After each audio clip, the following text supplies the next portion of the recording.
Our topic for this segment is the gospel of salvation. And we're going through certain verses in the Gospel of John which relate to the salvation we have in Christ. A particular concern are verses that tell us about Jesus and the salvation that he brings. Dave, I want to pick up with, we're in chapter 1. We're going to look at verse 42. And he brought him to Jesus. And when Jesus beheld him, he said, of course, we're talking about Simon Peter. And Andrew is bringing his brother Simon. Right. And when Jesus beheld him, he said, Thou art Simon, the son of Jonah. Thou shalt be called Cephas, which is by interpretation a stone. Now, Dave, this is interesting. Why would Jesus, in effect, change Peter's name here? Or at least underscore this aspect of his name? Well, I suppose there would be a number of reasons, depending upon whether you're a Catholic or a Protestant or what, or an unbeliever. The Catholic would say, well, because he was the foundation, the stone upon which the church was built. But that, in fact, was not even believed by the Catholic Church until many, many centuries down the line. A stone is not a very good foundation. In fact, in Matthew 16, it's a contrast. You are Peter. This is a small stone. And on this rock, this huge Gibraltar, I will build my church, in contrast. But Peter himself tells us in his epistle, we are living stones, built into this temple of God. It's an analogy. We're like stones. And Jesus was saying, Peter, you're going to be one of the stones that will be built into the church.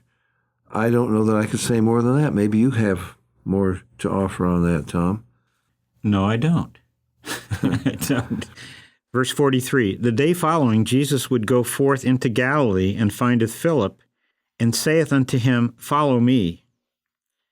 Now Philip was of Bethsaida, the city of Andrew and Peter. And Philip findeth Nathaniel, and said unto him, We have found him, of whom Moses in the law and the prophets did write, Jesus of Nazareth, the son of Joseph. Let's stop there for a second. He wasn't the son of Joseph. Interesting as the Bible would put that in there. It could have left it out. I do a lot of editing of what I've written, and I try to cut out things like that would seem to confuse. But at this point, he doesn't know about the virgin birth. He doesn't understand that, but he thinks he's found the Messiah. He doesn't have a very good understanding of who the Messiah is. And I think you see in these men a gradual awakening, a gradual dawning of truth in their hearts. But anyway. Well, Dave, you really see these men wrestling with the whole situation, as you say. They understood some of the Scriptures, but they didn't understand fully what the Scriptures taught about the Messiah. Yeah. Now, we know that Jesus had to be born of a virgin. If he were a man, he would be a sinner. He would have to die for his own sins. We know, we quoted earlier in the program from Isaiah, where it says that this child that would be born, unto us a child is born, a son is given. He is the mighty God. But they didn't understand that. But see, if this was a setup, if it was something that you put together. Contrived, right. Right, contrived centuries later, like some of these scholars try to tell us, you wouldn't have had that in there. The son of Joseph, wait a minute. But the Bible is recording accurately what he said. This is what he said. He doesn't know at this point. And he is going to find out who Jesus really is. But David, there's a problem here for Nathaniel. Verse 46, And Nathaniel said unto him, Can there any good thing come out of Nazareth? And Philip saith unto him, Come and see. But there's a whole issue. Nazareth? Yeah, well, the rabbis, remember when they were arguing, debating in John 11, they're having that debate there. And Nicodemus was leaning in a little direction of maybe Jesus could be the Messiah. They said, search the scriptures, go back and look. No prophet comes out of Galilee, comes out of Nazareth. The Messiah has to be born in Bethlehem. Well, he was born in Bethlehem, but they didn't know that, and Nathaniel doesn't know it. And all Philip can say, he doesn't know the facts either. He can't say, well, wait a minute, let me tell you something. He really was born in Bethlehem of a virgin, and he doesn't know that. But all he can say is, come and see. Talk to him, check him out, and you'll see. And Jesus says, he sees Nathaniel coming to him. Now, Jesus is going to show Nathaniel something. And he says, behold, an Israelite indeed, in whom is no guile, almost like he's teasing him. Dave, can I back up just a little second? You see, these men were not cynics.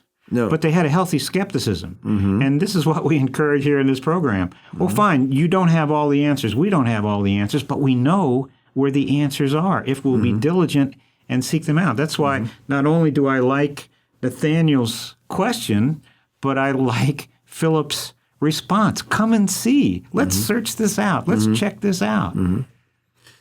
Well, Jesus, it seems like flattering. Behold, an Israelite indeed, in whom is no guile. Well, Nathaniel is not going to take that kind of flattery.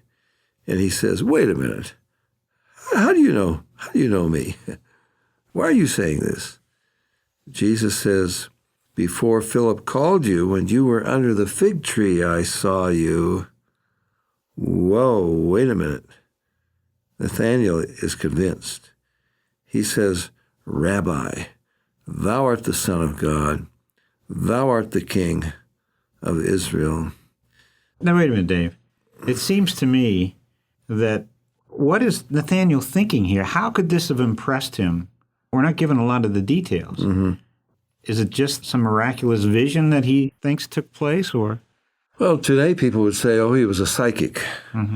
Let's go on and finish it here, because that explains it.